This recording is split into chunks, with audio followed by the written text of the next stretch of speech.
We're going to talk about solutions and practical action steps everybody could take to help raise your family's net worth, to put money in your pocket and find another way out of the ghetto. We're going from hood to hood, ghetto to ghetto, all around the country, just empowering, pouring into, and loving our people. Yo, ain't nothing out here we can't do. No excuses, just results. That's why I'm here in the corner. There's going to be 4 ways you will survive in any society. This is what happens. So everybody in the world got to survive. No matter what, we all want to survive. You got to eat. Your family got to eat. So it's going to happen a few ways. First way is you're going to be a business owner. This is the first way that anybody's going to eat. Your first tier is owning a business.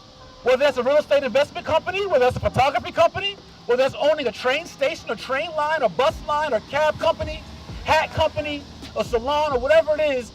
Ownership, business ownership is going to be the first tier in any society how you make money. Top level is owning business.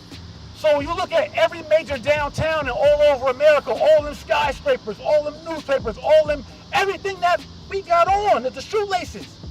I know a young lady in New York who is a trust fund baby worth millions of dollars, all because her great grandfather invented that little thing on the side of our shoelaces, little plastic thing on the side of our shoelaces.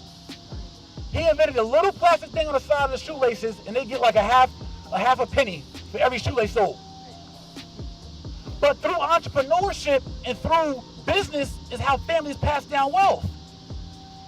But from the 1450s to the 1865s, it was illegal for us to own businesses.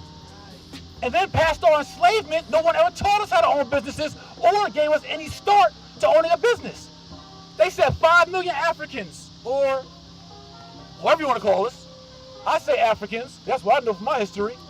They said the 5 million of us, look, you guys are free now, but here, you ain't getting $1, you ain't getting a training course, you ain't getting no land, and we ain't giving you no business. Go figure that shit out. So what we did, so I'm gonna get to the other level. So your next level, if you're not gonna be a business owner, is you're gonna be an employee of a business.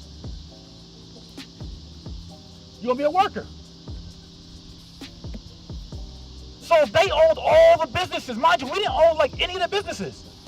And then in 1921, not in Tulsa, Oklahoma, but in other communities, when we created our own businesses, like in Black Wall Street, Tulsa, Oklahoma, where we had 36 blocks with over 2,000 homes and businesses, our own airport, our own bus lines, our own movie theaters, our own hospitals, our own schools, they then burned it down.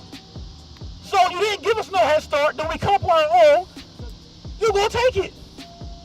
And then say, come work for us. So here's your next tier. This is why I said today's title, I'm gonna go back to the topic for today real quick, is how to get true freedom using real estate and entrepreneurship. This is how we get free. And it starts with the individual or the family, then the whole community. So if you're not a business owner, you're gonna be an employee or worker for a business. If you're not that, then you're gonna be relying on government assistance. That's your other tier. You're gonna either own a business, work for a business, or have the government take care of you. And then your next tier, if you don't fall into one of these, your next tier, which is 4 here, it's gonna be the rob and steal or break law. That's for anybody. I don't care, anywhere in the world. If you can't find a job, if you can't work for a job or create a job and the government won't take care of you, how the hell else you gonna eat? You gonna take a loaf of bread. Or you gonna take somebody something else to go buy a loaf of bread. Or sell somebody something you shouldn't be selling to go buy a loaf of bread. You have no other choice or die. So they left us in this condition with no education. It was illegal to read and write, no businesses, no land, and no money, but told 5 million of our ancestors, our forefathers, foremothers, just 3 grandmas ago, don't get it twisted, just 3 grandmas ago, they said, go figure it out. So there's a small percentage of us who this is the part that we want to focus on here, is the business ownership, which includes the land ownership. That's the magic. See, I grew up in this category. My mom was on government assistance. My mom was on Section 8. on low-income housing. I sat in WIC lines and in food stamp lines, back when food stamps were the paper money. This is where I grew up, in this tier right here. But see, my mom was a drug dealer. My uncle was a drug dealer. My grandfather was a drug dealer. My stepfather was a stick-up kid. So I grew up in this tier, all seeing the possibilities and being enlightened and being attracted to this tier right here. So at 15 years old, what I go become? A drug dealer. So I seen this. No one showed me this. No one owned no businesses, no real estate. My dad had a job making about $35,000 a year working for the county recycling. And then I seen that I could make $100 a day at 15 years old selling coke, working for somebody else. And make more than my dad, or just as much as him, off selling 5 bags a day. So I took off into a career of drug dealing for 10 years.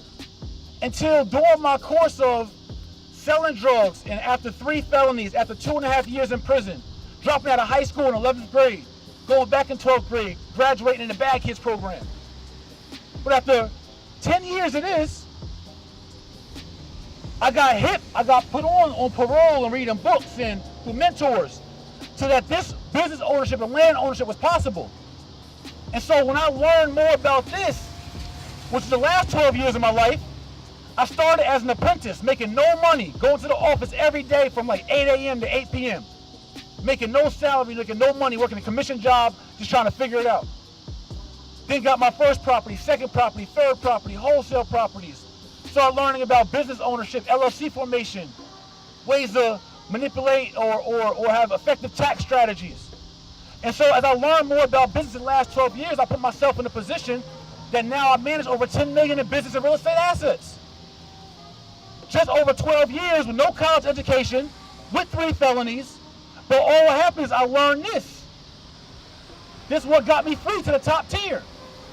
And that's what we're gonna learn and I'm gonna teach today, is how you get to the top tier. Sir, man, love it, love it, love it. Follow this guy, social media real heavy, man. He's a great guy, giving us great tools, man. Buy back the block.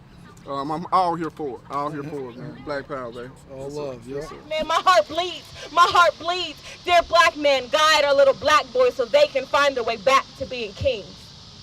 Thank you.